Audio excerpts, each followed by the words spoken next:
Greetings and welcome to EHA Unplugged, the official podcast channel of the European Hematology Association, EHA.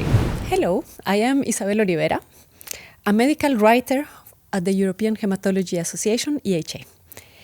Welcome to this podcast on the successes and challenges of generating allogeneic CAR T cells from iPSC cells. Today, I have the pleasure to be joined by Professor Maria Themeli. Welcome. Thank you. Thank you for inviting me. Could you please start by introducing yourself to the audience? Yes, my name is Maria Themeli, and I am assistant professor in the Department of Hematology in Amsterdam University Medical Centers. I'm group leader there, and my focus of research is the design of new chimeric antigen receptors and new methods for improving the safety and efficacy of CAR T cells and accessibility. So a very big part of my work is based on generating CAR T cells from alternative sources such as induced pluripotent stem cells.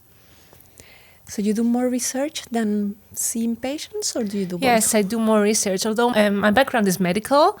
So I have studied medicine originally, but I never practiced. I switched immediately to science and research, yes.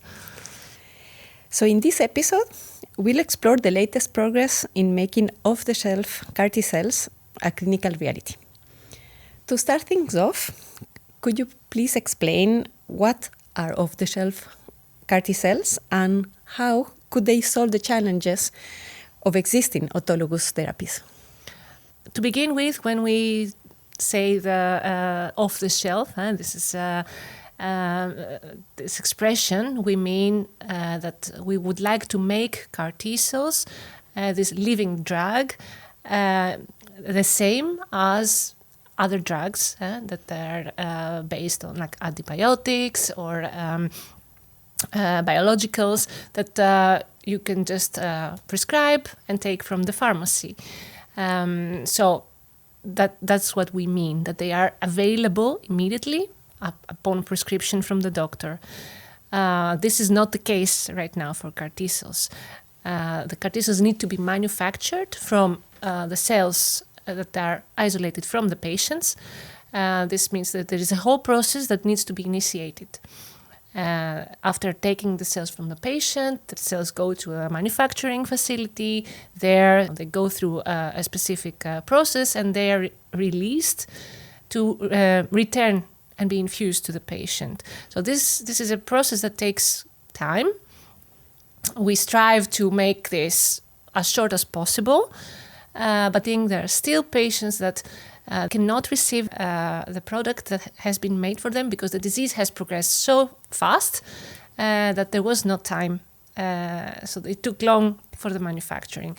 Other reasons are that the cells that are coming from a patient, of course, they're not not the same for every patient. So every product is different because it is affected by the previous therapies that the patient has received, the type of disease that the patient has, or the tumor load at the time of leukapheresis. All these can affect the quality of the CAR T cell product and subsequently the clinical response. So we would like to have a uniform product like with biologicals that you would predict more or less what would be its function, and it would be more uniform across the patients. So which types of cells are being explored as potential cells for allogeneic CAR T therapy? There are several clinical trials that have been initiated using allogeneic healthy donors. The idea behind this is that when you have a younger and healthy T cell, it would have much more functional fitness. And indeed, this is what we see also in the lab in vitro. The problem starts when you have to apply this allogeneic T cell therapy because these cells need to be changed. We have to edit them. Otherwise, they will be rejected from the recipient or you have to have histocompatibility. Otherwise, these cells will be rejected. So we are trying to generate modifications in the cells so that they are not going to be rejected. Another thing that we need to take care of is that the cells are not going to attack the recipient, what we call graft versus host reaction. So they need to be edited so that they will not recognize the host, the recipient, as foreign. So all this editing process is an extra step in the manufacturing, and it's not perfect. The allogeneic CAR T-cell products, after manufacturing, they still don't have the same functionality as autologous. Just because we cannot really perfectionize with all this editing the immunotherapeutic properties that we need to have. So they still have limited persistence within the patient's circulation, because even though we do some editing, they will still be rejected. So this is the areas of improvement. And this is where the iPSC-derived cells as an alternative source comes to potentially solve some of this. So there are allogeneic cells that could come from a donor. Yes. That is compatible. But that's very hard to find. Of course, Exactly. somebody that is compatible. Exactly. So you are trying to make cells that would be some kind of universal, so compatible with many people, Exactly. if not everybody, by removing the reaction to HLA. Exactly. So we have to remove the T-cell receptor from the cells so that the T-cells will not recognize the recipient, and we will not have graft versus host reactions. And we have to remove the expression of HLA molecules from the cells so that they are not going to be rejected from the immune system of the recipient. So these things have to both happen. Until now, clinical trials with allogeneic CAR T cells, they edit the T cell receptor because this is the most important. But still, the editing that aims into to prevent rejection is not optimal. So these patients, we try to lymphodeplete, so reduce their immune system so that we can expand the lifespan of these allogeneic cells within the system of the patient. But that's not the optimal way. They will still be rejected, so that their persistence is shorter than the autologous. And we know CAR T cells, and we know that persistence is very important for the clinical efficacy. So you have been working for a very long time using induced pluripotent stem cells, so iPSC cells. Yeah. Why use iPS cells? So first of all, induced pluripotent stem cells, they can be cultured unlimitedly. So it's an unlimited source. So this is one of the benefits. So we will not need to have donors or search for donors all the time. A second is that iPSCs can be, because they can be cultured unlimitedly, you can generate and introduce any genetic modification. And with every modification, you generate clonal populations that have a specific the specific change, and you can test them for any genotoxicity or and this can happen once. So it's not like you do the editing and the engineering in a bulk population of patient cells, and then you have to test this bulk population. And every time that we are doing this new production, every time it needs to be tested. So theoretically in iPSCs, you do it once, and you can do multiple multiple engineering rounds, which is not possible in a primary T cell setting. So this is the second benefit of iPSCs. And when we're moving towards improving CAR T cell products and talking about multiple changes, multi-engineering, multiple receptors, mutations, new transcription factors, or cytokines that can be secreted, and going into modification of the tumor microenvironment that will be needed in solid tumors so that CAR T cells can be effective. This multi-engineering is is limited in the primary CAR T cell setting, primary T cell setting, patient-derived or healthy donor-derived. So this is a third benefit, advantage of having iPSCs as a source. But so to make iPSCs, you need to first also have a donor cell. Yeah. You have to turn it into an iPSC cell. Yeah. And then you have to differentiate it again as a T cell. And you have to put a CAR at some point too also. Do you work through all these steps to get a final cell that really could go into a patient? It's a long process. It is a long process. The first step is to find a donor, and that would be theoretically is one donor, and we have to find. We're still investigating what is the best donor, but not only the best donor, but the best donor cell. Is it better to have a hematopoietic cell as a initial parental cell, or any other type of cell could do the same job as efficiently? We tend to think, and our experimental data show that if we want to go to T cells, it's probably better to have as an initial cell a hematopoietic cell, or better a T cell. So that's the first. Then selection of a donor.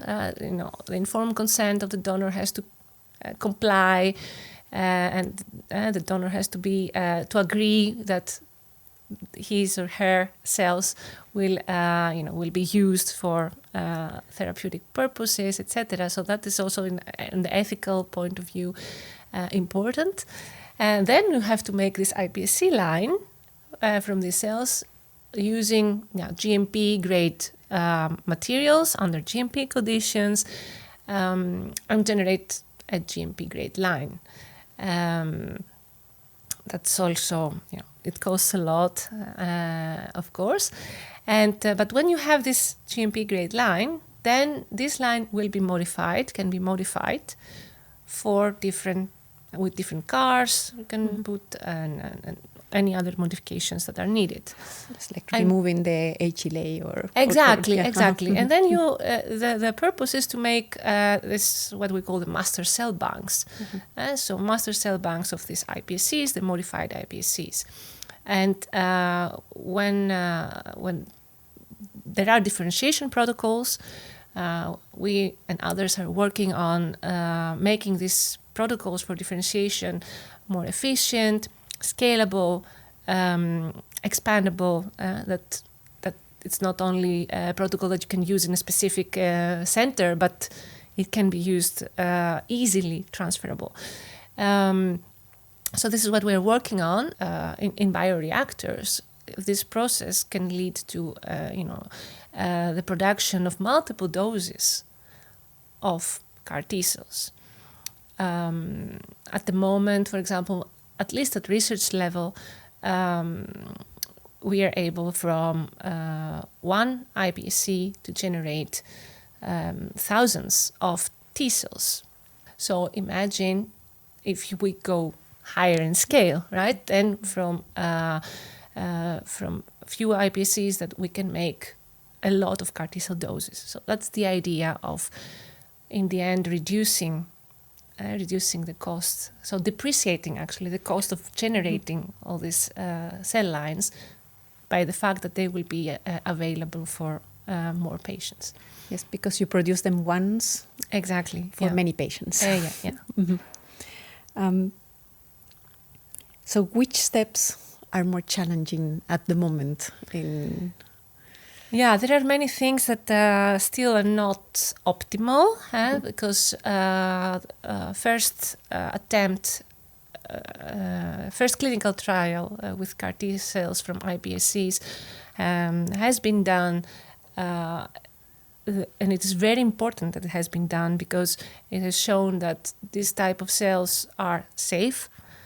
They have function. They are functional. They had anti-tumor responses, but there are many steps that we need to do in order to improve the iPS-derived T cells, and that's because our in vitro differentiation manufacturing processes are still not optimal to get us to the same developmental maturity that is needed in order to have the full memory and proliferative function of T cells.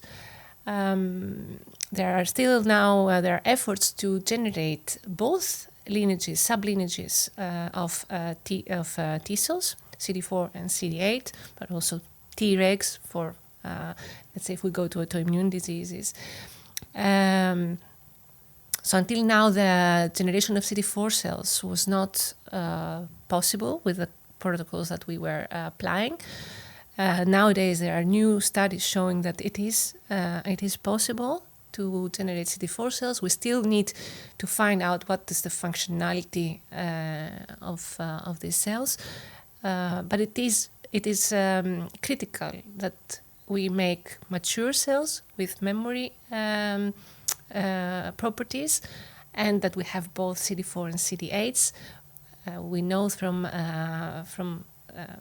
CAR T cell studies that those two subpopulations, they need each other, right? So having CD4s to help the CD8s is important. So these are specific aims that we have in order to improve iPS-derived CAR T cells.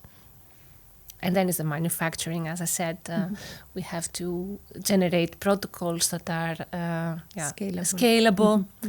We have to have feeder-free, xeno-free methods that can be applied at the GMP grade. Yeah, so that these products can be applied to a human. Yeah, being, exactly. Because, there is a clinical trial, and at the moment it's using feeder cells still. This is possible but you have to. These feeder cells need to be GMP approved, so they have to become GMP grade. That's a step that is It takes time, and it is and it's not transferable, right? So it's not that in every place a GMP feeder line, which is from murine origin, right? So so it's not easy to be done. If there are protocols that are free from the use of feeders and can be, dependent on just recombinant proteins that we can use, or media and chemicals, that would make it much easier to apply. So also there could be a risk of contaminated, undifferentiated iPS cells, no? How do you minimize this risk? So in the T cell differentiation process, that risk is very, very low, because the steps that this process takes, there are many intermediate steps. So in order to go from iPSC to a T cell, first you need to make hematopoietic progenitors, CD34 positive hematopoietic progenitors. And at this stage, we can select those cells and purify them. So there's a first purification step, and after that step, those cells are being put into the T-cell differentiation part of the protocol, and most of the times during this process, the cells either become the T-cells that we want or they die. We have never seen any other type of cell in this product. But these things, if you go into a GMP clinical grade manufacturing, the product needs to be, of course, characterized and eliminate any trace of previous non-differentiated cell. So you mentioned there has been one clinical trial with iPSCs. Only one? With T cells. Fate Therapeutics has done also clinical trials with iPSC-derived NK cells. Okay. And there's one study that was with iPSC-derived T cells. And right now there is another open study with the same product against autoimmune diseases. So this is the second, let's say, trial with iPSC-derived cells, T cells. And so the results are already available? Of the first, yes. There was some reports from the. How close are these kind of cells then for being used for clinical purposes? As I said, the results in terms of efficacy is good. It was not so good as the autologous product, and we know that for the T cells, iPSC-derived CAR T cells, we still need. They still need to be improved for reaching the same efficacy as primary CAR T cells. So, do you think that at some point you will have these universal CAR T cells that will replace the autologous, or will they be a complement? This is also the same question for also in vivo CAR T cells. So in vivo CAR T cells and off-the-shelf CAR T cells are the two strategies to overcome the accessibility issues for CAR T cells and also the fast need. So if they will take over. For the moment, I don't think so. For the moment, I think that there is space for the cases where you have really rapid progression. So this is the time where you need a fast to have access to a CAR T cell product.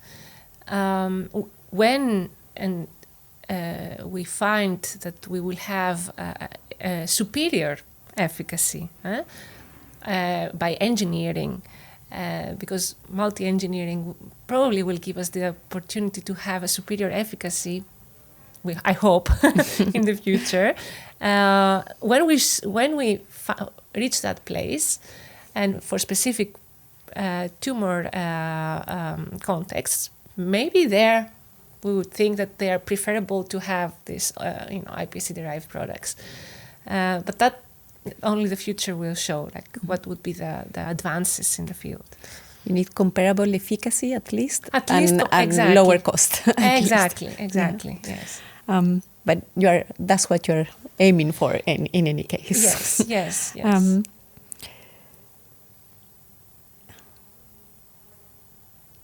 So we are at the CAR-T meeting in Strasbourg in 2025. What new developments have got your attention specifically? Yeah, we had today a very nice session, which was dedicated to the very innovations in CAR T cell therapy, involving genome editing, I think, and in vivo T cell generation, CAR T cell generation. I think this is a rapidly developing field, and which is sparkled by the need for access and reduced cost. I think this is the major driving force at this moment. And we saw very nice presentations of how we can use genome editing to identify ways to improve CAR T cell function, but also to generate in vivo CAR T cells. So I found, at least today, I found this session very inspiring. But I also find very inspiring the fact that in our meeting we will have, I see a lot of new clinical trials initiated also in Europe, and I think this is very encouraging that we are, starting to try and first in human trials, new next generation CAR T cell products, and I think we have to find a way that we will increase the opportunity to try and have more clinical trials, because there are many researchers that are reporting improvements in CAR T cell engineering, and this have difficulty to find their way towards a clinical translation. Yes, and also, so CAR T cell therapy started in hematological malignancies, but now it has spread to other kinds of indications beyond oncology. So I guess this is also the reason why you have so many clinical trials going on. It's really exploding as a technique to treat different diseases. Yes. Mm-hmm. With this expansion of CAR T cell therapy is increasing also the need, right, for manufacturing. So there is one more reason of the self sources can serve here, because the demand for CAR T cell therapy will be increasing the next years. So, and I don't know if centralized manufacturing or this type of manufacturing processes from autologous-based products would be sufficient for such a high demand. Thank you very much, Professor Maria Themeli, for this insightful conversation and for sharing your valuable insights with us. Thank you to all of you for listening, and stay tuned for our next episodes.